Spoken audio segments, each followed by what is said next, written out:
Hour extra. ঝিমিয়ে পড়া সংগঠনকে চাঙ্গা করবার জন্যে সম্প্রতি বিএনপি একটি কমিটি করেছে, ৫১ জনের একটি কমিটি। বেশ কদিন আগে এই কমিটি হয়েছে, ইতিমধ্যে কমিটির কিছু কার্যক্রম শুরু হয়েছে। ৫১ জনে যে বিএনপির যে কমিটি, তা থেকে একটা নির্বাচনী একটা আবহ তৈরি করার একটা উদ্দেশ্য নিশ্চয়ই রয়েছে। আমার সহকর্মী তানিম যেমনটি বলছিলেন যে এখন শোনা যাচ্ছে নির্বাচনের প্রস্তুতি নিচ্ছে পুরো দমে, মাঠে সাংগঠনিক কাজে আরও অনেক বেশি বিএনপি ব্যস্ত হয়ে পড়বে, এরকম অনেক কিছু শুনতে চান আসলে দর্শকরা। সেই সব বিষয় নিয়েই আমরা আমাদের আজকে নিউজ আওয়ার এক্সট্রা সাজিয়েছি। সঙ্গে আছেন নজরুল ইসলাম খান, বিএনপির স্থায়ী কমিটির সদস্য, অধ্যাপক ডক্টর এ.কে.এম. শাহনাজ, তিনি জাহাঙ্গীরনগর বিশ্ববিদ্যালয়ে পড়ান, রাজনীতির বিশ্লেষক, সাংবাদিক আরিফুর রহমান দোলন আমাদের সঙ্গে আছেন এটি নিউজের মনিরুল ইসলাম মিন্টু। আমরা শিরোনাম রেখেছি ৫১বর্তী বিএনপি। শুরু করব নজরুল ইসলাম খানের কাছ থেকে। বিএনপিকে ৫১বর্তী মানে সবাইকে মিলে আমরা ৫১বর্তী বলতে যা বুঝি, এটা কোনো কমিটি না। সারা দেশে আমাদের রাজনৈতিক জেলা ৭০টি, সবগুলি রাজনৈতিক জেলা এবং মহানগর, এই প্রত্যেকটা জায়গায় আমাদের দলের সিনিয়র নেতৃবৃন্দ, তাদের নেতৃত্বে টিম গঠন করা হয়েছে। এবং এই টিমের সংখ্যা হলো ৫১টি। এই টিম কোনো টিমের দায়িত্ব একটি জেলা, কোনোটা ২টি জেলা, কোনোটা ৩টি জেলাও আছে। যেমন আমার দায়িত্বে পড়েছে ২টি জেলা আর কি, এটা রংপুর জেলা এবং রংপুর মহানগর। এটা মানে ঝিমিয়ে পড়ার কিছু নাই। বিএনপি সক্রিয় আছে এবং আরও সক্রিয় হতে চায়। মানে হঠাৎ করে আরও সক্রিয় হওয়ার তাগিদ, মানে এখনো তো নির্বাচনের দিনক্ষণ ঘোষণা হয় নাই, আপনারা নমিনেশন কাকে দিবেন সেগুলো নিয়ে আলোচনা নাই। শুধুই নির্বাচন তো একটা রাজনৈতিক দলের কাজ না, অবশ্যই নির্বাচন একটা কাজ, কিন্তু নির্বাচন ছাড়াও দলকে সুসংহত করা, আন্দোলন সংগ্রামের প্রস্তুতি নেওয়া, সেটা জোরদার করা, সব কিছুই রাজনৈতিক দলের কাজ। আমরা মূলত এই টিমগুলি বিভিন্ন জেলা সফর করবে এবং দলের তৃণমূল পর্যায়ের যে নেতাকর্মী তাদের সঙ্গে সভা সমাবেশ করবে, কথা বলবে এবং এই মুহূর্তে যে রাজনৈতিক যে প্রেক্ষিত, যে পরিস্থিতি, এটা নিয়ে নেতাকর্মীদের সঙ্গে মত বিনিময় করবে এবং নেতাকর্মীরা এই মুহূর্তে কি ভাবছে এটা জানবো আমরা। মানে আসলে তৃণমূলের ইন্টারাকশনটা বাড়ানোর জন্য বা রাজনৈতিক কর্মকাণ্ডটা বাড়ানোর জন্য, আরেকটু চাঙ্গা করার জন্য, তাদেরকে উজ্জীবিত করবার জন্য এই ৫১ ঠিক কমিটি ঠিক বলছেন না, সবাইকে নিয়ে টিম, একটা টিম করার ৫১টি টিম বলা হয়েছে। আপনারা তাই লিখেছেন ৫১টি টিম। আপনি বললেন যে সাংগঠনিক অবস্থান হলো ৭০টি, তার মধ্যে ৫১ কেন? তার মানে আর মানে বাকি, আমি বলেছি আপনাকে যে কোনো কেউ একটি জেলা, কেউ একাধিক জেলারও দায়িত্বে আছে, কারণ এক একটা টিম, সবগুলি টিম একটা করে জেলা না আর কি, কেউ কেউ একাধিক জেলাও আছে। আচ্ছা, কেউ একাধিক জেলা। একেবারে আমার মানে কি বলবো, অবুঝের মতন প্রশ্ন হতে পারে হয়তো, বা মানে বোকার মতো প্রশ্ন, যে যিনি একাধিক জেলার দায়িত্ব পেয়েছেন, আমরা সাধারণ জ্ঞানে তাকে একটু পারঙ্গম বুঝবো যে তিনি একের বেশি জেলা তিনি হ্যান্ডেল করতে পারেন। আর যিনি একটা পেয়েছেন তিনি একটাই ভালোভাবে হ্যান্ডেল করবেন, ওটা ধরে আপনারা ৫১টি টিম করেছেন। কিন্তু ব্যাপার না, ব্যাপারটা হচ্ছে যে আমার একদম স্পেসিফিক প্রশ্ন, যে যেমন ধরেন আমি এই টিমের তালিকাটি আমার হাতে আছে। আলতাফ হোসেন চৌধুরী, তিনি ঝালকাঠির দায়িত্ব পেয়েছেন, কিন্তু তিনি পটুয়াখালী জেলা বিএনপির সভাপতি। তিনি কি পটুয়াখালীতে অনেক বেশি সফল, নাকি তিনি পটুয়াখালীতে ব্যর্থ বলে ঝালকাঠিতে দিয়েছেন? এরকম প্রত্যেকটাই বলতে পারবো। আহমেদ আজম খানের কথা, যদি তিনি টাঙ্গাইলের তার কনস্টিটিউয়েন্সি, সেখান থেকে তিনি জামালপুর ও শরীয়তপুরের দায়িত্ব পেয়েছেন, 2টি জেলা দায়িত্ব তিনি পেয়েছেন। তিনি টাঙ্গাইলে কতখানি সফল? ধরেন আবুল খায়ের ভুইয়া, তিনি লক্ষ্মীপুরের, তাকে আমরা দেখছি মাগুরাতে।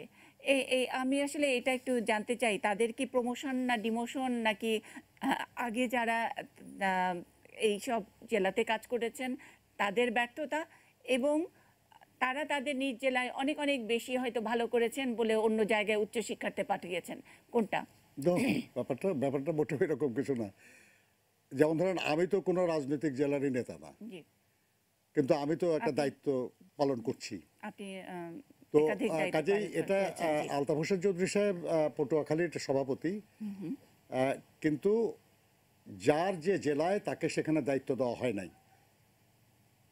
প্রত্যেক জায়গায় আমাদের আলতাফ হোসেন চৌধুরী সাহেব আমার দলের সহসভাপতি, ভাইস চেয়ারম্যান হিসাবে ওনাকে দায়িত্ব দেওয়া হয়েছে ঝালকাঠির। আহমদ আজম খানও তাই। তো এরকম আপনার কাবুল খায়ের ভূঁইয়া উপদেষ্টা, সেই হিসাবে, এটা লক্ষ্মীপুরের প্রেসিডেন্ট হিসাবে না। জি। কাজে ওই জেলার তার সাফল্য ব্যর্থতা কোনো বিবেচনার বিষয় না।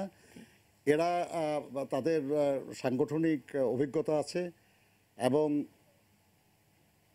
এটা একটা এভাবেও করা হয়েছে। যেমন আমি এর আগে বহু জেলার দায়িত্ব পালন করেছি, কিন্তু রংপুরে করি নাই কখনো। এবার আমাকে রংপুরে দেওয়া হয়েছে। মানে রংপুর বোঝার জন্য। সম্ভবত এরপরে এমন কোনো জেলায় দেওয়া হবে যেখানে এর আগে আমি যাই নাই সাংগঠনিক দায়িত্ব পালন করতে। আচ্ছা। এটা আরেকটা উদ্দেশ্য আছে, সেটা হলো আমাদের দলের যারা সিনিয়র নেতারা আছেন তারা সারা দেশের সংগঠনগুলির সঙ্গে আরও ভালো করে ঘনিষ্ঠ হোক, জি। পরিচিত হোক, এবং সেসব জায়গার যে অবস্থান সেটা বুঝে তাদের যে জ্ঞানের ভাণ্ডার সেটা আরও সমৃদ্ধ হোক। আচ্ছা। এটাও একটা বিষয় আর কি। আর যার যেখানে বেশি যোগাযোগ সেখানে সে যাওয়ার ফলে কিছু জি। সম্পর্কের কারণে সঠিক রিপোর্টিং বা এই ব্যাপারে একটু দ্বন্দ্ব বা সমস্যা হতে পারে। সেজন্য নতুন জায়গায় যাওয়া ভালো, যেখানে তার অত বেশি ঘনিষ্ঠতা নাই। আচ্ছা। ফলে একটা নিরপেক্ষ তার মানে রিপোর্টিং আসলে আমরা নতুন পাবো আশা জায়গায় করছি। আপনি যেটা বলতে চেয়েছেন, আমরা আসলে ইঙ্গিতে বুঝেছি যে যার যে কনস্টিটিউন্সি, অনেক সময় বলি যে নমিনেশন বাণিজ্য, নেপোটিজম ইত্যাদি এগুলো আছে, সেগুলো হয়তো আপনারা এড়াতে চেয়েছেন। সেটা ভালো করবার উদ্দেশ্যটা সৎ, এবং এই সৎ উদ্দেশ্যের প্রতি আমাদের শ্রদ্ধা থাকলেও বিএনপি চাঙ্গা হবে এবং আবার নতুন করে মানে ঝাড়া দিয়ে দাঁড়াবে, এরকম একটা প্রত্যাশা তো সকলেরই আছে। একটি খুব কার্যকরী বিরোধী দল সবাই চায় একটা সুন্দর গণতন্ত্রের জন্য। কিন্তু যেই যেই এলাকার মানুষ এত অল্প সময়ে কি আসলে ধরেন, আমি যদি বলি যে আবুল খায়ের ভূঁইয়া কি খুব অল্প সময়ে লক্ষ্মীপুর বুঝতে পারবেন? যার মাগুরার মানে লক্ষ্মীপুরের মানুষটি মাগুরা বুঝতে পারবেন? নিশ্চয়ই আপনি বুঝতে হবে আর কি যে আবুল খায়ের ভূঁইয়া একজন সাবেক ছাত্রনেতা, জি। এবং সংগঠন করিয়ে আসছেন, বহুদিন ধরে বিএনপি সংগঠনে যুক্ত আছেন। কাজেই একেবারেই অপরিচিত তা না। বেসিক যে ধারণা সেটা তো তার আছেই। তার যে অভিজ্ঞতা সেটা মাগুরার লোকরা সেটা শেয়ার করবে, তিনি মাগুরার যারা আছেন তাদের অভিজ্ঞতা শেয়ার করবেন। এই যে পারস্পরিক যে মত বিনিময় এবং অভিজ্ঞতার বিনিময়, আমরা বিশ্বাস করি যে এর মাধ্যমে দল আরও বেগবান হবে। আমরা বলছি যে বিএনপি আবারও চাঙ্গা হবে, এরকম একটি অভিপ্রায়েই আসলে এই 51টি কমিটি, মানে 51টি টিম করা হয়েছে। তো আইডিয়াটা কি আসলে, মানে আইডিয়া হিসেবে কেমন? আমি সাংবাদিক আরিফুর রহমান দোলনের কাছে একটু জানতে চাই। 51টি টিম করে এইভাবে একটি প্রায়, আমরা বিএনপি নিয়ে তো নানা রকমের অভিযোগ আমাদের আছে। অভিযোগ মানে একটু পজিটিভলি দেখলে অভিযোগটার মধ্যে এক ধরনের দরদ আছে যে কিছুই করছে না, এরকম একটি দল নির্জীব হয়ে গেছে, বিএনপিকে দিয়ে কিছু হবে না, এরকম টাইপের। নিশ্চয়ই সাংবাদিকরা এই ধরনের কথা বলে, আমরা বলি। তো সেখানে প্রায় নির্জীব একটি দলকে 51টি টিম করে আবারও মানে তাগড়া করার একটা যেই একটা প্রয়াস, আইডিয়া হিসেবে কেমন আপনি মনে করেন? কতখানি এফেক্টিভ আইডিয়া? আপনি দীর্ঘদিন বিএনপি ফলো করেছেন, আরিফুর রহমান দোলন। আপনাকে ধন্যবাদ মনীষা। নজরুল ভাইকে আমি সরাসরি একটি বিষয় একটু জানতে চাইবো, যেহেতু দীর্ঘদিন ধরে রাজনীতি পর্যবেক্ষণ করি। উনি বলেছেন যে বিএনপি চাঙ্গা আছে, খুবই ভালো কথা। বিএনপির একটি ঢাউস কমিটি, কেন্দ্রীয় কমিটি কিছুদিন আগে হয়েছে। জাম্বো কমিটি, জি। হ্যাঁ, বিএনপি যদি চাঙ্গাই থাকবে, তাহলে বিএনপির এই যে কেন্দ্রীয় কার্যনির্বাহী কমিটি, তারা কি একটিবারের জন্য নিজেরা বসেছে? তারা বৈঠক করেছে? বিএনপির কেন্দ্রীয় কার্যনির্বাহী কমিটিতে যারা আছেন, তারা কি সবাই সবাইকে চেনেন? একে আরেকজনের সাথে কি তারা পরিচিত? এই বিষয়টি আমি মনে করি যে খুবই গুরুত্বপূর্ণ। এই যে জি। ওনারা সাংগঠনিক সফরে যাবেন, ৫১ জন নেতা, প্রত্যেকটি জেলাতেই কিন্তু একাধিক কেন্দ্রীয় নেতা আছেন। আমি নিশ্চিত করে বলতে পারি যে এইখানে যারা দায়িত্ব পেয়েছেন, তারা কিন্তু ওই জেলার সংশ্লিষ্ট কেন্দ্রীয় নেতাদের চেনেন না, সবাইকে চেনেন না, সবাইকে জানেন না। তো এই কাজটি কিভাবে হবে? আমি যদি তারা হ্যাঁ, কেন্দ্রীয় আপনার আপনার প্রশ্নটা বোধহয় নজরুল ইসলাম খান বুঝতে পেরেছেন, কিন্তু আমার প্রশ্নটা ছিল যে একজন সাংবাদিক হিসেবে এই আইডিয়াটাকে আপনি কিভাবে দেখছেন? এটা কেমন আইডিয়া হিসেবে? মানে এটি এখান কিন্তু থেকে কি নতুন সত্যি কোনো কিছু বিষয় হতে নয়। যাচ্ছে? মুন্নি সাহা, এটি নতুন কোনো বিষয় নয়। এটি কিন্তু বাংলাদেশ আওয়ামী লীগ লম্বা সময় ধরে করে আসছে।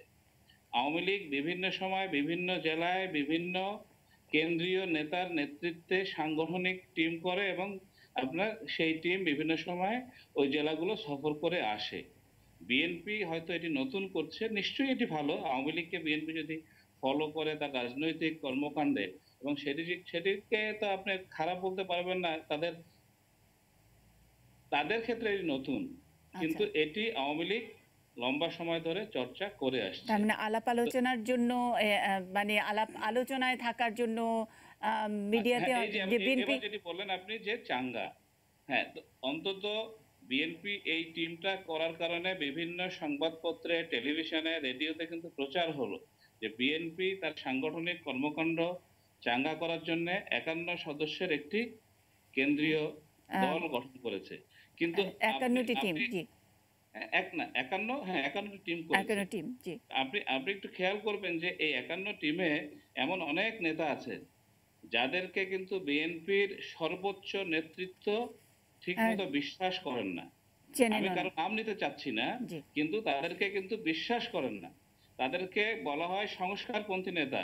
তাদেরকে এখনো কেন্দ্রীয় কার্যালয়ে অথবা বিএনপি চেয়ারপারসনের কার্যালয়ে গালি দেওয়া হয়, টিজ করা হয়।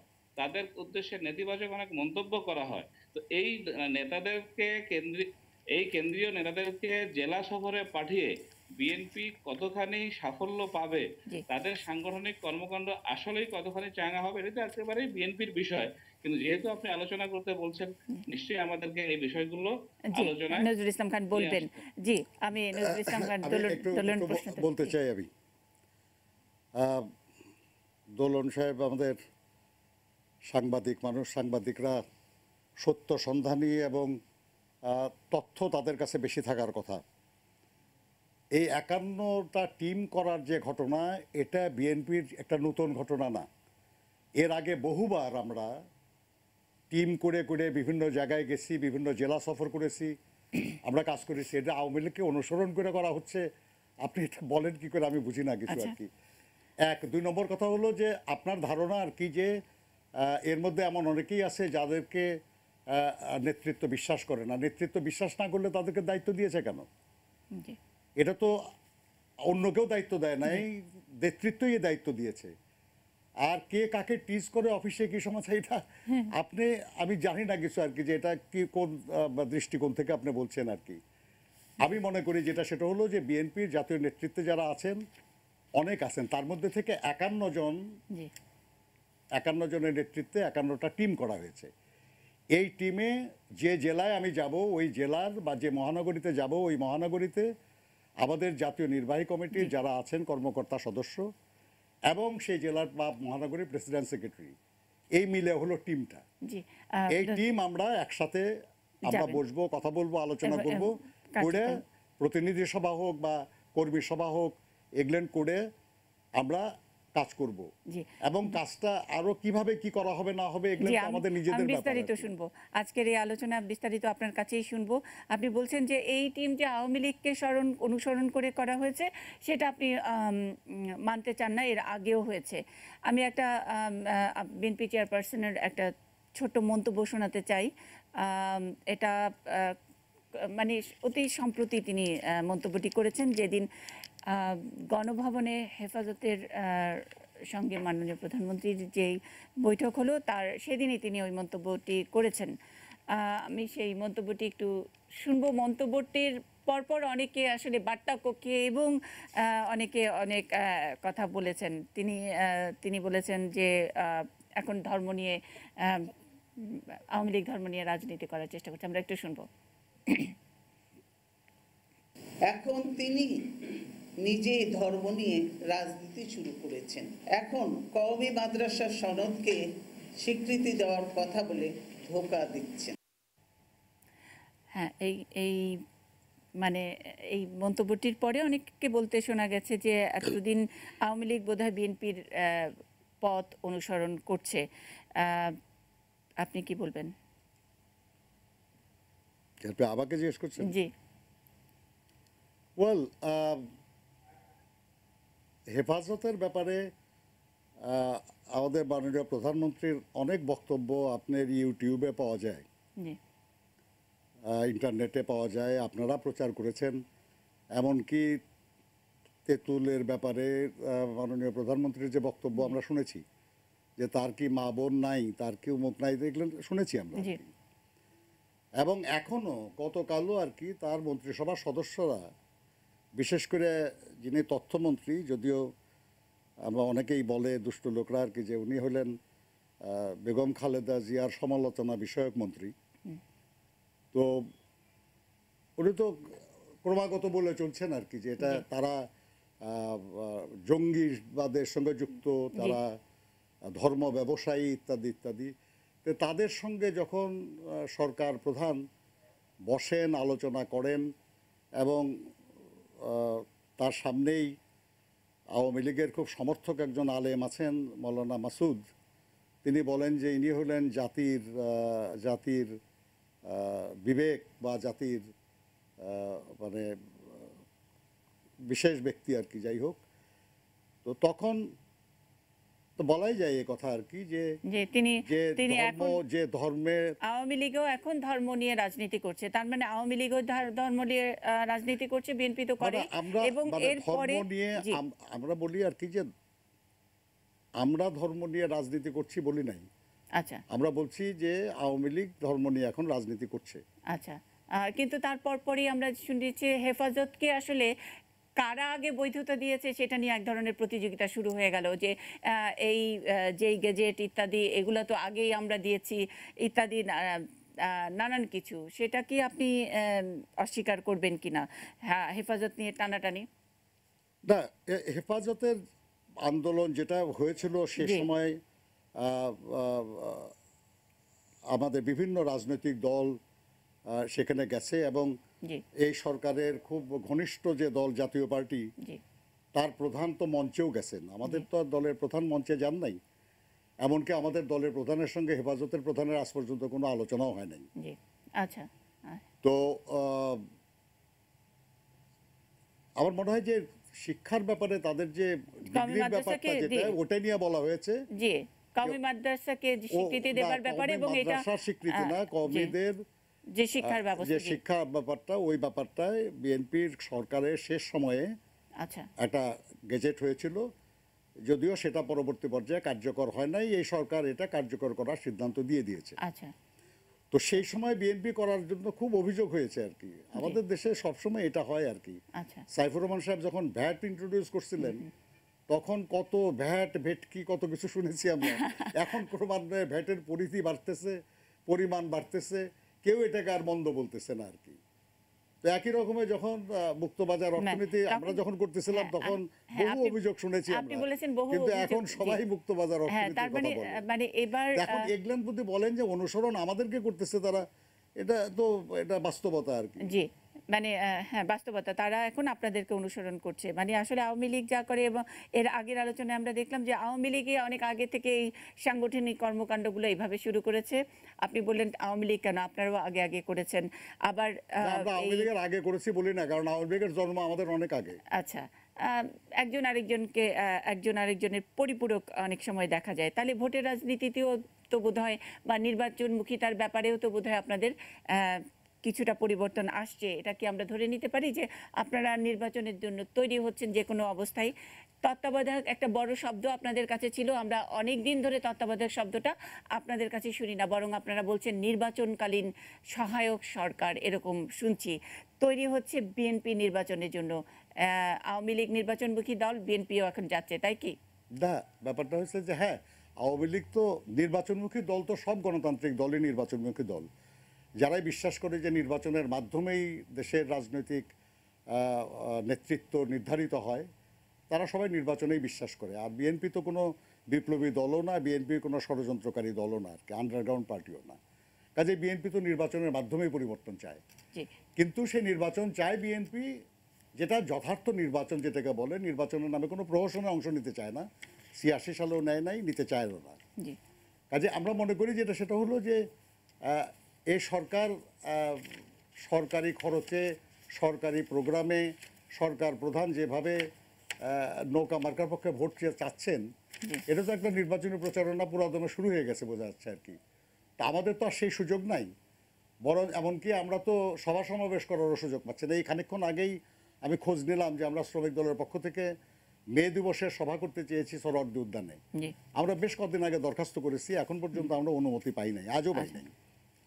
তো যদিও জাতীয় পার্টি পায়, কমিউনিস্ট পার্টি পায়, সরকারি দল করে, সবাই পারে আর কি, কিন্তু বিএনপি পারবে না। এবং বলা তাহলে হয় আসলে যে এটা তাহলে নাকি আসলে এই যে সাংগঠনিক রাজনৈতিক সিদ্ধান্ত নয়, এটা নাকি আইন শৃঙ্খলা রক্ষার ব্যাপার। নজরুল ইসলাম খান, আমি একটু জানতে চাই তাহলে এই যে ৫১ টিম, এই ৫১ টিম তৃণমূলে গিয়ে সভা সমিতি মিটিং কিভাবে করবেন আপনারা যদি কোনো পারমিশনই না পান? আর প্রশ্ন হলো সর্বশেষ এক্সিকিউটিভ কমিটির মিটিং কবে হয়েছে?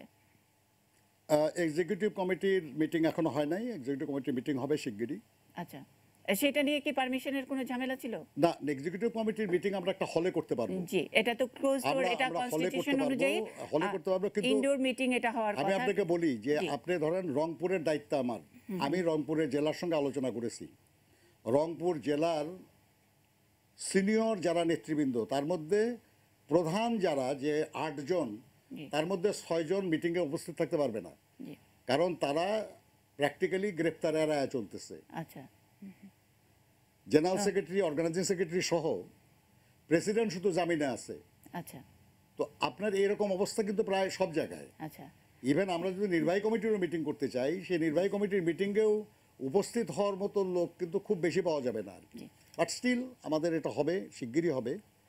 আর আমাদের দলের যে গঠনতন্ত্র, সেই গঠনতন্ত্রে ইন বিটুইন সিদ্ধান্ত গ্রহণের ক্ষমতা জাতীয় স্থায়ী কমিটির, জি। এবং জাতীয় স্থায়ী কমিটি খুব নিয়মিত বসছে, আলোচনা করছে, এবং নির্বাহী কমিটির ভাইস চেয়ারম্যান, যুগ্ম মহাসচিব, উপদেষ্টা, এদের নিয়ে মাঝে মাঝেই সভা হচ্ছে। আপনার পত্রপত্রিকায় আপনারা মানে দেখছেন।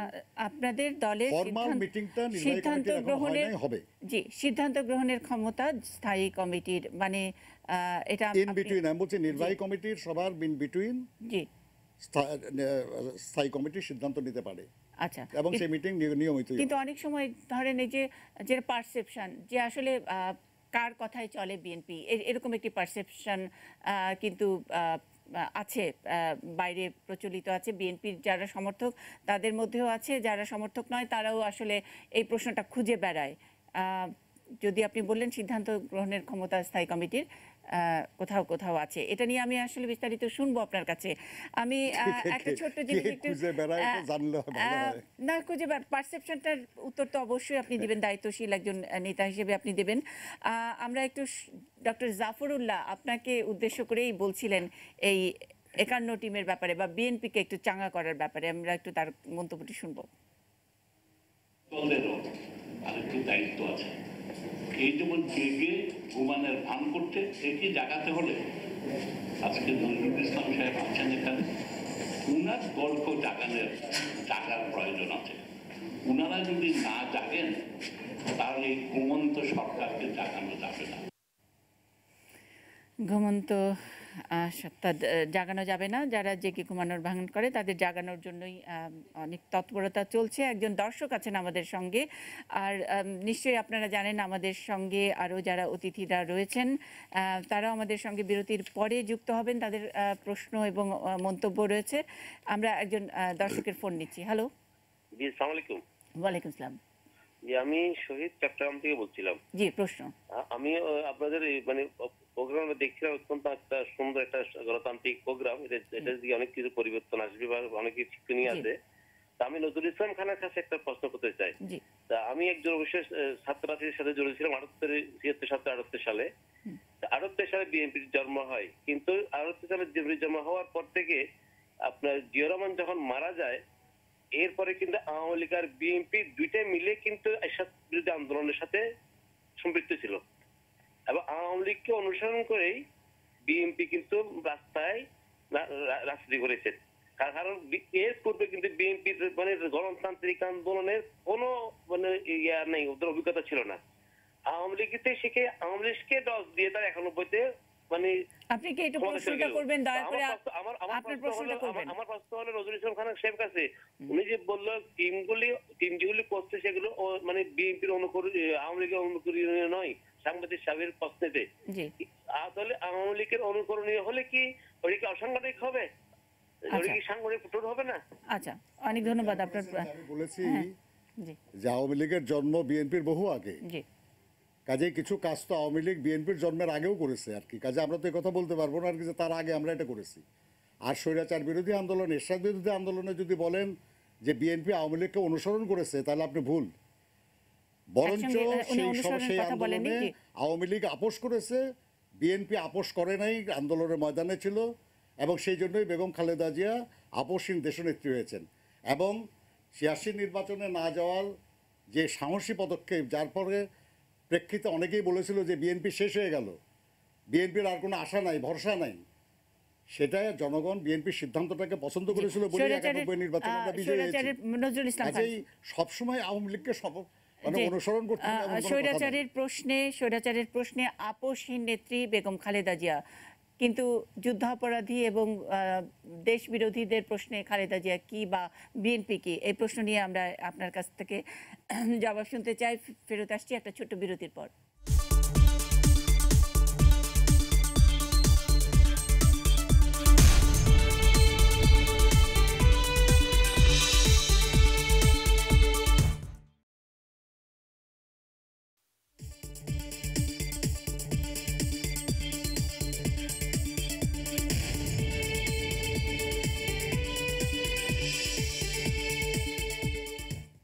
একান্নবর্তী বিএনপি আমাদের আজকে নিউজ আওয়ার এক্সট্রার শিরোনাম। সঙ্গে আছেন বিএনপির স্থায়ী কমিটির সদস্য নজরুল ইসলাম খান।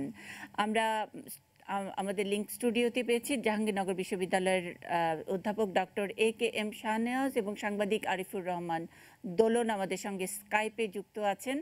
আমরা বিরতিতে যাবার আগে যে প্রশ্ন করে গেছিলাম নজরুল ইসলাম খানের কাছে, যেটা বলেছি যে স্বৈরাচারের প্রশ্নে আপোষহীন বেগম খালেদা জিয়া, কিন্তু যুদ্ধ অপরাধ এবং বাংলাদেশ বিরোধী রাজনীতি যারা করে তাদের সঙ্গে তো একটা গাঁটছড়া সম্পর্ক আছে, জামাত নিয়ে যে প্রশ্ন। এই ব্যাপারে ডক্টর AKM শাহনেওয়াজ, আপনার কোনো কিছু যদি যোগ করবার থাকে বা আমি আপনার মন্তব্য শুনতে চাই, অনেকক্ষণ অপেক্ষা করছেন ডক্টর শাহনেওয়াজ। ধন্যবাদ মুন্নি সাহা।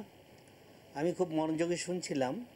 আমি শুরুতেই বিএনপিকে ধন্যবাদ জানিয়ে শুরু করতে চাই যে নির্বাচন থেকে যত যেভাবে বলুন না কেন, গত নির্বাচনের সময় থেকে দেখেছি যে নির্বাচনকে খুব একটা আলিঙ্গন করার মতো অবস্থায় বিএনপি ছিল না।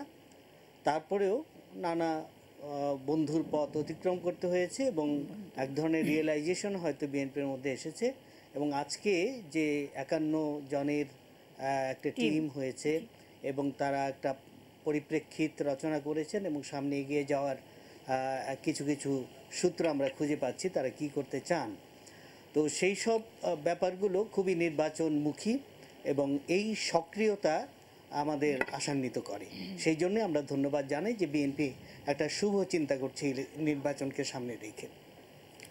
তবে শেষ প্রশ্ন আপনি যেটা বললেন যে এটা আসলেই ভাববার, যে প্রথম যে কথাগুলো উঠেছিল যেভাবে টিম করা হয়েছে এবং এক অঞ্চলে মানুষ অন্য অঞ্চলে যাচ্ছে, এগুলো নিয়ে আলোচনা অনেক হয়েছে, আমি সেখানে বিস্তারিত করতে চাই না। তবে বোঝা যায় যে বিএনপি খুবই স্বাভাবিক যে অনেক দিন থেকে নানাভাবেই নির্জীব হয়ে পড়েছিল, সেটা বিএনপি নেতারা স্বীকার করুন কি না করুন, বাস্তব ক্ষেত্রে আমরা তাই দেখছি।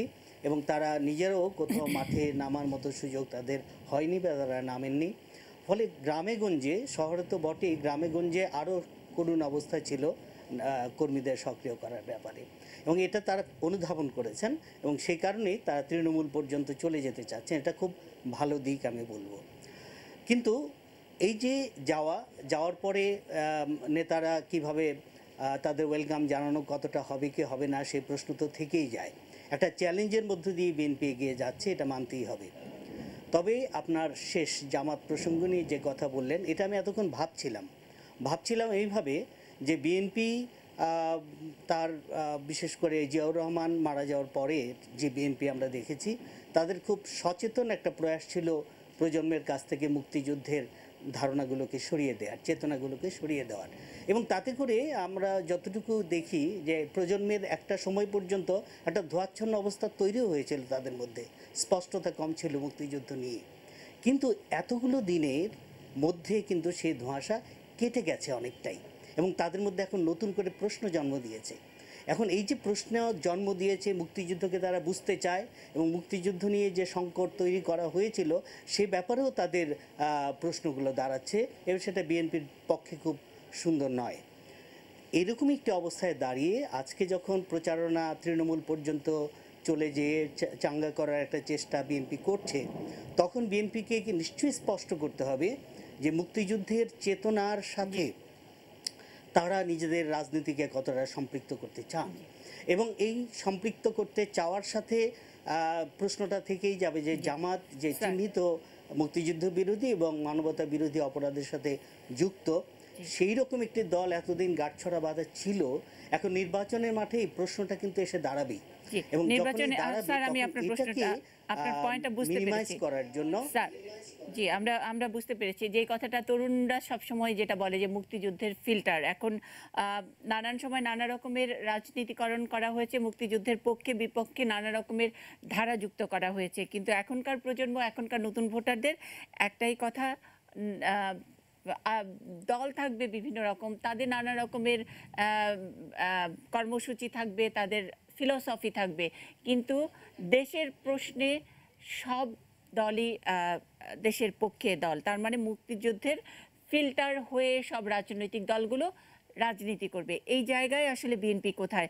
নজরুল ইসলাম খান, আপনাদের এই জায়গায় কোনো সংস্কার আসছে কিনা? বলে রাখি আর কি যে আমরা মুক্তিযুদ্ধের চেতনার কথা যখন বলি, তখন আমরা কি বলতে চাই আসলে? মুক্তিযুদ্ধের প্রধান চেতনা, আমি তো বিশ্বাস করি যে গণতন্ত্র। যারা গণতন্ত্রের পক্ষে তারা আমি মুক্তিযুদ্ধের চেতনার পক্ষে বলি। আমি এখন যারা গণতন্ত্রকে জবাই করে একদল করেছিল তারা মুক্তিযুদ্ধের চেতনার ধারক, আর যে মহান স্বাধীনতার ঘোষক শহীদ প্রেসিডেন্ট জিয়াউর রহমান নিজে যে দল করলেন এবং সেই দলে বিপুল সংখ্যক মুক্তিযোদ্ধারা থাকলেন, তাদেরকে বলা হবে তারা মুক্তিযুদ্ধের পক্ষে না। জামাতের সঙ্গে যে সম্পর্ক সেটা তো অনেক পরে। জামাতের সঙ্গে বিএনপি সম্পর্কের আগে তো জামাতের সঙ্গে সম্পর্ক হয়েছে আওয়ামী লীগের 91 থেকে 96 মধ্যে। সেই সময় আওয়ামী লীগ জামাত মিলে একসাথে বিএনপির বিরুদ্ধে আন্দোলন করেছে, সংসদ থেকে পদত্যাগ করেছে, এবং বিএনপি যখন নির্বাচন করে সংখ্যাগরিষ্ঠতা নিয়ে সংবিধান সংশোধন করতে চেয়েছিল সে নির্বাচনে অংশগ্রহণ করে নাই। আচ্ছা, তো এখন কেউ আওয়ামী লীগের পক্ষ হয়ে যদি ভাবে আর কি যে তারা জামাতের সঙ্গে সুসম্পর্ক করলে সেটা মুক্তিযুদ্ধের চেতনা বিঘ্নিত হয় না, আর বিএনপি করলে সেটা মুক্তিযুদ্ধের চেতনা বিঘ্নিত হয়, এটা আমি যুক্তি হিসেবে মানতে নারাজ। তার মানে দল হিসেবে বিএনপি আসলে আওয়ামী লীগকে অনুসরণ করে আসছে, প্রশ্ন না এটা।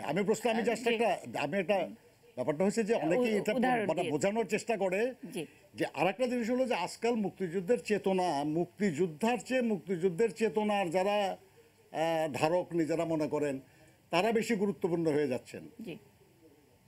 মুক্তিযোদ্ধা, আমরা যারা মুক্তিযুদ্ধ করেছি আমরা চেতনা না, আমরা ধারণ করি না, জি, কিন্তু আর যারা ওর ধারে কাছে জি, ছিল না তারা আপনাদের, ধারণ করে আর কি। এটা তো মানে নজরুল মানা ইসলাম খান, মুশকিল। আপনার মতো মুক্তিযোদ্ধাদের বেদনাটা আমরা আসলে বোধহয় বুঝতে পারি, কিন্তু চেতনা, এবং চেতনায় এই মুক্তিযুদ্ধ এবং মুক্তিযুদ্ধের চেতনা, এই জায়গাটা একটা আপনার ব্যাপার বেদনা আছে। নিশ্চয়ই আছে, কিন্তু এই এই যে- বেদনা শুরু হয়েছে এখন না। 91 এর বিএনপি ক্ষমতায় আসার জি। পরে যে জামাতের সঙ্গে মিলে যে আন্দোলন হয়েছিল তখন থেকে বেদনা শুরু হয়েছে। কিন্তু কিন্তু এই বেদনার মধ্যে ওই যে কাটা ঘায়ে কখনো নুনের ছিটা পড়ে না? আপনাদের যখন রাজনীতি করেন একসঙ্গে, অনেক সময় অনেক রকমের প্রশ্নের মধ্যে একজন মুক্তিযোদ্ধা হিসেবেও তো আপনাদের পড়তে হয়। পড়ে। আমি যদি আপনার বিএনপি চেয়ারপারসন বেগম খালেদা জিয়া মুক্তিযুদ্ধ নিয়ে সম্প্রতি যে কথাটি বলেছেন, আমরা মানে শহীদদের সংখ্যা নিয়ে যে কথাটি বলেছেন, তখন একজন মুক্তিযোদ্ধা হিসেবে আপনি কিভাবে রিয়েক্ট করবেন? আমি একটু মনে করি না, আমি তো বলি যে দর্শকদেরকে, আমরা শহীদদের একটু শুনবো। শহীদদের সংখ্যা নিয়ে যে উনি যে কথা বলেছেন, উনি কি অন্যায়টা কি বলেছেন? আমরা একটু শুনবো। আজকে বলা হয় যে এত লক্ষ লোক শহীদ হয়েছে, এইটা নিয়েও অনেক বিতর্ক আছে যে আসলে কত শহীদ হয়েছে মুক্তিযুদ্ধের সময়। আপনি কি এটা নিয়ে না, আমি দ্বিমত করবেন কি শুনেন, না? দেখেন, আমি মুক্তিযোদ্ধা হিসেবে আমি তালিকাভুক্ত এবং আমি ভাতা পাই। জি। আর যারা মুক্তিযুদ্ধে শহীদ হয়েছে তাদের তালিকা করা হয় নাই, তাদেরকে কোনো সুযোগ সুবিধা দেওয়া হচ্ছে না। আমি তো দাবি করি যে মুক্তিযোদ্ধাদের তালিকা করা হোক এবং তাদেরকে সম্মানিত করা হোক। প্রত্যেক জেলায় উপজেলায় তাদের স্মৃতিসৌধ হবে, সেখানে মুক্তিযোদ্ধাদের জন্য আমরা শ্রদ্ধা জানাবো। কিন্তু সেই হিসাব কোনো দিন করা হলো না। এক একজন এক এক রকমের সংখ্যা বলতেছে। বাংলাদেশে বিশিষ্ট ব্যক্তিরা, লেখক, বুদ্ধিজীবী, সাংবাদিক এক একজন এক এক সংখ্যা বলে নাই। জি। দেশ স্বাধীন হওয়ার পরে কিন্তু মুক্তিযোদ্ধাদের আপনি সংখ্যা নির্ধারণের মুক্তিযোদ্ধা জন্য হিসেবে আপনি কি বলবেন? বঙ্গবন্ধু তো কমিটি করে দিছিল, কিছু হয় নাই তো। আপনি একজন মুক্তিযোদ্ধা হিসেবে আপনার কি এই বলবেন যে সংখ্যা নিয়ে যে এখন বিতর্ক আছে, এটা নিয়ে তর্ক জি। করার কি আছে? না, মানে যখন নাকি দলের চেয়ারপারসন যখন নাকি বলেন এই 30 লক্ষ নিয়ে যখন নাকি কথা বলেন, তখন আপনি মুক্তিযোদ্ধা হিসেবে কোথায় স্ট্যান্ড আমি তো করেন? বলি মানে যে আমি মুক্তিযোদ্ধা আপনি- হিসেবে বলি যে উনি যে কথা বলেছেন, এই কথা উনি বলতে চান সেটা হলো যে মুক্তিযোদ্ধাদের যারা শহীদ হয়েছে তাদের প্রকৃত সংখ্যা নির্ধারণ করা দরকার এবং তাদেরকে সম্মানিত করা দরকার। এটা কখনো নির্ধারিত হচ্ছে না।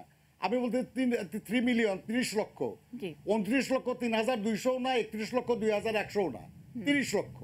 এটা একটা প্রতীকী হিসাব। আচ্ছা, এটা নিয়ে এই প্রশ্ন তো মানে অন্যায় কিছু না। কিন্তু মুক্তিযুদ্ধ করা এটা নিয়ে এটা বলা হবে আমি মুক্তিযুদ্ধের বিরুদ্ধে, এটা কোনো কথা হলো? বিএনপির কনফিউশন, আমরা যদি বলি যে উদ্দেশ্যটা খুবই সৎ এবং তারা মনে করে যে 30 লক্ষ একজন হলেও তার একটা প্রাপ্তি আছে, নিশ্চয়ই তার যে ন্যায্য প্রাপ্তি সেটা তাকে দেয়া হোক।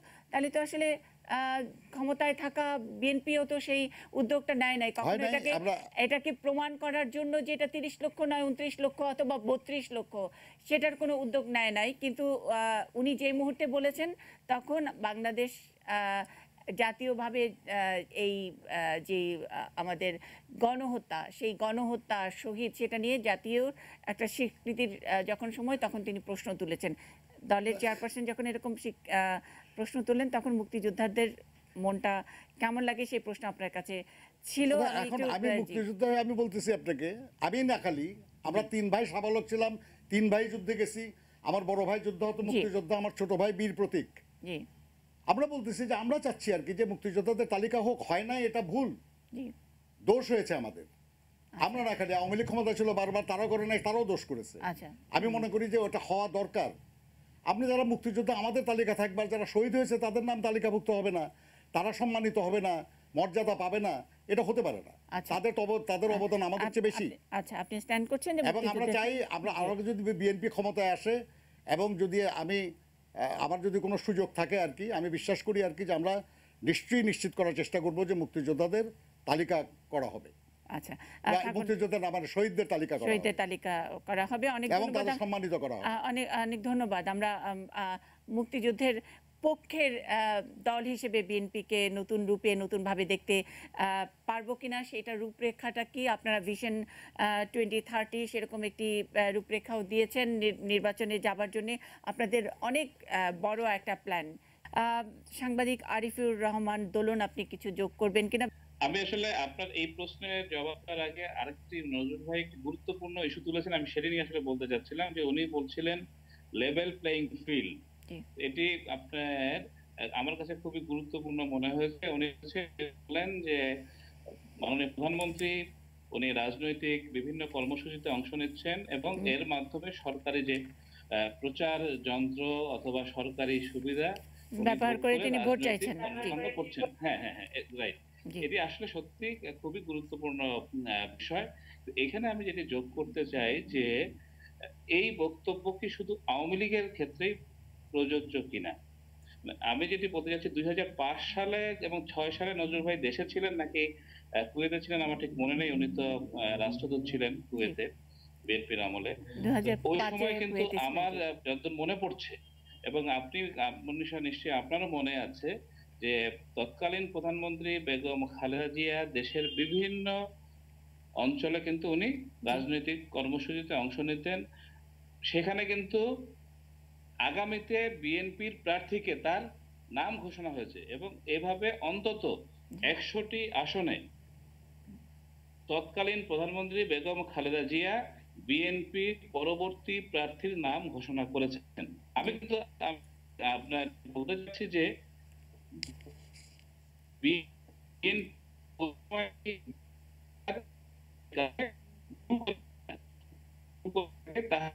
সেটি অবশ্যই বিএনপি অতীতে আমরা এই ধরনের কাজ করেছি, এটি করা ঠিক হয়নি এবং এখন থেকে অথবা পরবর্তীতে যে সরকারগুলো আসবে তারা যেন জি, আমি একটু সরকারি সুবিধা ব্যবহার করে আমি একটু এই আমার কাজগুলো আমি আর না করে। আরিফুর আমি রহমান আমি দোলন একটু মেমোরি একটু ঝালাই করে নিতে চাই আপনার সঙ্গে। আপনি বেগম খালেদা জিয়া যখন প্রাইম মিনিস্টার ছিলেন তখন তিনি তৃণমূলে ১০০টির বেশি আসনে তিনি এটা করেছেন। আহ, তারেক রহমানের যেই সারা দেশে তিনি যে জি, তৃণমূলে যেই ট্যুর করেছিলেন, যে ভ্রমণ করেছিলেন, সে এবং অনেক আমরা মন্ত্রীদেরকে তার সঙ্গে মঞ্চে বসা দেখেছি। সেখানে কি ইয়ে ছিল কিনা, মানে সরকারি সাপোর্ট নিয়ে করা হয়েছিল কিনা? আপনি তো তখন ফিল্ডে সরকারি ছিলেন, সাপোর্ট আমিও তো ছিলাম অবশ্যই ফিল্ডে। ছিল, কারণ আপনার সেখানে সার্কিট হাউস ব্যবহার হতো। জি, আপনার এইভাবে অনেক সরকারি আপনার বাংলো ব্যবহার হতো, সেটা কি হতোই। আমি কিন্তু সেটি নিয়ে আমি কথা বলছি না। আমি যদি বলতে চাচ্ছি যে যেহেতু লেভেল প্লেইং কথা এসে হুম, হুম, কিন্তু তাহলে অতীতে যদি এরকম হয়ে জি, থাকে, আমি মনে করি যে আমাকে বলতে হবে আমার এই কর্মকাণ্ডগুলো ঠিক হয়নি, ভুল ছিল, জি। বর্তমানে এটি করা উচিত না আমাদের এবং হাতে খুব ভবিষ্যতেও বেশি সময় নাই, এটি আরিফুর যেন রহমান দোলন। এটি যেন না হয়, তাহলে কিন্তু এটি আপনার সঠিক বার্তা জনগণের মাঝে যায়। জি, জি, তাহলে আমার জন্য যেটি সুবিধা আমি সেটিকে আপনার একভাবে বলবো, আবার আমার জন্য যেটি অসুবিধা সেটিকে আমি কিন্তু আরেকভাবে উপস্থাপন করছি। এই বিষয়টি কিন্তু পরিষ্কার হওয়া দরকার। জি। এখনো পর্যন্ত আমার জানা মতে প্রধানমন্ত্রী কিন্তু কোনো কোনো প্রার্থীর নাম ঘোষণা করেননি। আচ্ছা, উনি প্রধানমন্ত্রী হিসেবে আরিফুর রহমান যাচ্ছেন, আওয়ামী দোলন, লীগের আরিফুর সভানেত্রী হিসেবে রহমান দোলন, যাচ্ছেন। অনেকগুলো তো প্রশ্ন সেইখানে আপনার আপনার অনেকগুলো প্রশ্ন জি, আছে। আমাদের নজরুল ইসলাম খানকে সময়ও দিতে হবে এগুলো পরিষ্কার করার জন্য। খুব বেশি হাতে সময় নাই। আরও একজন অধ্যাপক আমাদের সঙ্গে সংযুক্ত আছেন, তার হয়তো শেষ মন্তব্য কিছু আছেন। সহকর্মী মনিরুল ইসলাম মিন্টু, যিনি ফিল্ডে কাজ করেন, তার কাছ থেকে মন্তব্য নিব। তার আগে আমি একটু অধ্যাপক ডক্টর AK শাহনেওয়াজ, আপনার যদি শেষ মন্তব্য যদি কিছু থাকে আপনি প্রশ্ন করবেন। হ্যাঁ, আমি ছোট্ট করে বলছি। মুশকিলটা হচ্ছে যে আমরা যখন আহ, কথা বলি একটা নিরপেক্ষ জায়গা থেকে, তখন হঠাৎ করে আমাদের দোষারোপের রাজনীতি বলে এক দল আরেক দলের দিকে চলে যায়। আমার বক্তব্যে মোটেও আওয়ামী লীগ প্রসঙ্গ ছিল না। এনিওয়ে, তো আমি শেষ প্রশ্ন হিসাবে আমি বলবো যে ভিশন 2030 যেটা ঘোষিত হবে বলে শুনছি, সেখানে জনাব খান স্পষ্ট করে যদি আমাদের বলেন যে সেখানে মুক্তিযুদ্ধ নিয়ে বা মুক্তিযুদ্ধ বিরোধী শক্তি এবং মুক্তিযুদ্ধের পক্ষে আওয়ামী লীগের বিপরীতে বিএনপি কি কর্মসূচি স্পষ্ট করবে কিনা, মুক্তিযুদ্ধ এবং মুক্তিযুদ্ধ বিরোধী জামাত দুটোর সহাবস্থান চলবে বা অন্য নিজস্ব কোনো মন্তব্য নিয়ে আসবেন, আমরা সেটা জানতে চাই। জি স্যার অনেক ধন্যবাদ। আমি আপনার প্রশ্নটি যদি ঠিক বুঝতে পারি, একজন খুব রাজনীতির একজন খুব তুখোড় বিশেষজ্ঞ তিনি বলেছেন যে আগামী দিনে রাজনীতির, বাংলাদেশের রাজনীতির বড় চ্যালেঞ্জ হবে যে ডিভাইড, যেই দোষারোপের রাজনীতি অথবা রাজনীতির মধ্যে যে আমাদের বিভেদ তৈরি হয়েছে সেটাকে কারা কতটা এফিশিয়েন্টলি মেটাতে পারবে, তারাই এগিয়ে যাবে, রাজনীতিতে এগিয়ে যাবে, দেশ পরিচালনায় এগিয়ে যাবে। সেই জায়গায় ভিশন 2030-তে কি আছে সেটা নিশ্চয়ই নজরুল ইসলাম খান বলবেন। সহকর্মী মনিরুল ইসলাম মিন্টু, আপনার যদি কোনো মন্তব্য করা থাকে। মিন্টু, আমার একটু নজরুল ভাইয়ের কাছে একটা প্রশ্ন ছিল যে আমরা গণমাধ্যম কর্মীরা আসলে যারা এই বিট কভার করি তাদের আসলে এই যে তাদের সবারই কিন্তু একটা প্রশ্ন থাকে যে আমি একটু জানতে চাই যে দলীয় চেয়ারপারসন বেগম খালেদা জিয়া, তার কাছে আসলে তারা কি এই যে সকাল 10টায় প্রোগ্রাম না করে রাত 10টায় প্রোগ্রাম যে করা হয় সেক্ষেত্রে যে বিএনপি কাভারেজ পায় না, সেক্ষেত্রে আসলে নতুন করে চেয়ারপারসনের কাছে এই যে দল গোছানোর কথা বলা হচ্ছে, সাংগঠনিক কর্মকাণ্ড জোরদার করার কথা বলা হচ্ছে, অর্থাৎ এবং যদি জাফরুল্লাহ চৌধুরীর বক্তব্যের সূত্র ধরে একটু বলতে চাই যে হচ্ছে জেগে ঘুমানোর কথা উনি যে বলেছেন, সেক্ষেত্রে চেয়ারপারসন বেগম খালেদা জিয়াকে তারা বলে থাকেন কি না যে রাতে প্রোগ্রাম না করে সেই প্রোগ্রামটা সকাল 10টা বা 11টায় করা যায় কিনা, সেই বিষয়ে আমি একটু প্রশ্ন রাখতে চাই। অনেক ধন্যবাদ মনিরুল ইসলাম মিন্টু। নজরুল ইসলাম খান, অনেক অনেক বিষয়গুলো আপনার কাছে এসছে। ব্যাপারটা হচ্ছে যে প্রোগ্রাম কখন করা হবে এটা তো দলের সিদ্ধান্তের বিষয় আর কি। তো নিশ্চয়ই আরও আগে করলে আরও ভালো হয়, হয়তো আগামী দিনে আরও আগে হবে ইনশাল্লাহ। তো আর আমাদের প্রফেসর সাহেব যেটা বলেছেন আর কি, ভিশন 2030 এটা আমাদের এখনো চূড়ান্ত হয় নাই। আমি বিশ্বাস করি আর কি যে চূড়ান্ত যখন হবে তখন জনগণের স্বার্থ সংশ্লেষ এবং জনগণের আকাঙ্ক্ষার সঙ্গে সঙ্গতি রেখেই সেটা করা হবে। কারণ এই ভিশন 2030 যদি জনগণের আকাঙ্ক্ষা পূরণে সক্ষম না হয় তাহলে এই ডকুমেন্ট কোনো কাজে আসবে না, রাজনৈতিকভাবেও না, নির্বাচনের প্রেক্ষিতেও না। কাজে আমি বিশ্বাস করি আর কি যে আপনি একজন সচেতন মানুষ হিসাবে যেটাকে প্রয়োজন বা গুরুত্বপূর্ণ মনে করছেন, যারা এটা প্রণয়ন করছেন তারাও এটাকে গুরুত্বপূর্ণই মনে করবেন, এবং যখন এটা ঘোষিত হবে তখন আমি আশা করি যে আপনি সন্তুষ্ট হতে পারবেন। মানে নেতৃত্ব মানে তো একটা সেন্ট্রাল জায়গা, আসলে সেটা আসলে কি বেগম খালেদা জিয়া কি সিদ্ধান্ত নিতে পারেন যে সকাল মানে রাতের অনুষ্ঠানটি রাতে না করে সকালে করতে পারবেন, নাকি সেটা লন্ডন থেকে লন্ডন টাইম অনুযায়ী চলে? সেইটা একটু আমার রিপোর্টারের সঙ্গে গলা মিলিয়ে আমি একটু বলতে চাই। পারসেপশনটা ওই রকম যে আপনি 51টি টিম করলেন, আসলে 51টি টিমটা আসলে কোত্থেকে এসছে?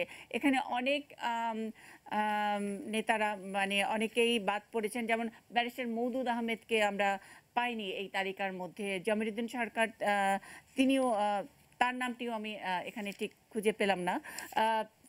এরকম একটা বিষয় আছে, কিন্তু কেন্দ্রীয় জায়গাটা আসলে নেতৃত্বটা কোথায় আছে? আমরা কি বাংলাদেশ জাতীয়তাবাদী দলের মধ্যে মানে বাংলাদেশের হাতে নেতৃত্ব নাকি অন্য জায়গা থেকে আসছে, সেটা নিয়ে কিন্তু আপনাদের দলের একেবারে তৃণমূলেও প্রশ্ন আছে। তৃণমূলের পক্ষ হয়ে প্রশ্নটা করলাম। এখন তৃণমূলরা আপনাদের কাছে প্রশ্ন করে, আমাদের কাছে করে না, এটা বড় বিপজ্জনক ব্যাপার। টেলিভিশনে অনেক সহজ করে ওনারা প্রশ্ন করতে পারে, সুযোগ না আমাদের কাছে পৌঁছানোর সুযোগ আছে, আপনাদের কাছে নাই। দেখেন আমরা যারা আমরাও তো বিএনপিতে এখন যে পদেই থাকি আর কি, তৃণমূল থেকেই আসা আমরা, তাই না? এখানে লন্ডন বা ঢাকার কোনো ব্যাপার নাই। আচ্ছা, বিএনপির চেয়ারপারসন দেশনেত্রী বেগম খালেদা জিয়া আমাদের দলের গঠনতন্ত্র অনুযায়ী তার চেয়ারম্যানের যথেষ্ট ক্ষমতা, এবং সেই ক্ষমতা সিনিয়র ভাইস চেয়ারম্যানের ইনফ্যাক্ট চেয়ারপারসনের দেওয়া ছাড়া কোনো ক্ষমতা আলাদা করে নাই। কাজেই আপনার এটা অন্য কোনো কিছু ভাবার কারণ নাই আর কি যে অন্য কেউ সিদ্ধান্তে কোনো অংশগ্রহণ করছে। এক, দুই নম্বর কথা হলো যে মওদুদ সাহেব বা ব্যারিস্টার জমিরুদ্দিন সরকার সাহেব আপনি জানেন যে তারা একটু অসুস্থ, মওদুদ সাহেব দেশের বাইরে ছিলেন, আছেনও বোধহয় এখনো, জি জমিরুদ্দিন সরকার সাহেবও তাই। জি আমাদের স্ট্যান্ডিং কমিটির মেম্বার আমির খসরু মোহাম্মদ চৌধুরী, তিনি ডক্টর আছেন। মঈন খান, মির্জা জি। আব্বাস, জি, ওনারা সকলেই বর্ষচন্দ্র আছেন। রায়, জি। আমরা সবাই আছি এই টিমে। কাজেই একেবারেই সিনিয়র দুই একজন থাকবেন না। এবং যারা ধরেন আমাদের যারা আপনি একটু আগে বলতেছিলেন যে আইনজীবী যারা আর কি, যারা আমাদের দলের নেতা কর্মীদের যারা অসংখ্য মিথ্যা মামলায় কষ্ট পাচ্ছে, তাদের জামিন ইত্যাদি নিয়ে ব্যস্ত থাকেন, সেই জন্য আমরা তাদেরকে দূরে দেই নাই। আচ্ছা আমরা তাদেরকে তাদেরকে ঢাকার অন্য- কাছাকাছি এবং কোনো আচ্ছা, একটা তাদেরকে- জেলায় হয়তো দিছি আমরা, যাতে করে তারা থাকলেন এই প্রসেসের মধ্যে, কিন্তু তারা যাতে সময় বেশি দিতে না হয় আর কি। এই জন্য অনেক কিছু চিন্তা করে এই টিম করা হয়েছে এবং দায়িত্ব দেওয়া হয়েছে। এটাকে মানে অন্য কোনোভাবে বোঝার চেষ্টা করার কোনো দরকার নাই আর কি। বাহ, আর একটা হলো যে আমাদের দোলন সাহেব আমাদের জি, সাংবাদিক, জি। আপন মানুষ আর কি। আমাদের এটা একটা মজা দেখি আর কি, যে যখনই কোনো অভিযোগ করব আমি, তখনই বলা হবে আর কি যে আপনার দাদাও তো এই কাজ করেছেন আর কি। জি এটা খুব ভালো যুক্তি কিন্তু না। মানে এই যুক্তি তো যদিও- অনেক সময় যদিও এই উনি- যুক্তি তো আপনারা রাজনীতিতে অহরহ, এবং আপনি এই অনুষ্ঠানেই তো 2-3 বার করলেন। আওয়ামী লীগের সময় করলে এটা অনেক বুদ্ধিজীবীরা মনে করে যে এটা বোধহয় আওয়ামী লীগের দোষ না। এটা তো রাজনীতির একটা রেগুলার চর্চা। শুনুন, জি, আপনি পুরো জিনিসটাকে আপনি হিসাব করতে, আমরা বলতেছি যে উনি মাননীয় প্রধানমন্ত্রী প্রচার করতেছেন, নৌকা জি। মার্কায় ভোট চাচ্ছেন, আর আমরা মিটিং করতে পারতেছি না। জি দোলন সাহেব কিন্তু এই কথা বলেন নাই আর কি, যে যখন বেগম খালেদা জিয়া এটা করে বেড়াইতেছিলেন তখন তখন আওয়ামী লীগ কোনো মিটিং করতে পারছে কি? পারছে কিনা। আচ্ছা, সেই বিষয়গুলো বলার সুযোগ মানে নিশ্চয়ই মূল রয়েছে পয়েন্টটা নজরুল তো ইসলাম খান। ওখানে। জি, নজরুল ইসলাম খান, আপনার সেই বিষয়গুলো আরো বিস্তৃত ব্যাখ্যা করে বলার সুযোগ রয়েছে। আমরা আমাদের আজকের নিউজ আওয়ার এক্সট্রার এই আয়োজন 51বর্তী বিএনপি, এই আয়োজনটি এখানেই শেষ করছি। দর্শক যারা আমাদের সঙ্গে ছিলেন সকলের প্রতি আবারও কৃতজ্ঞতা।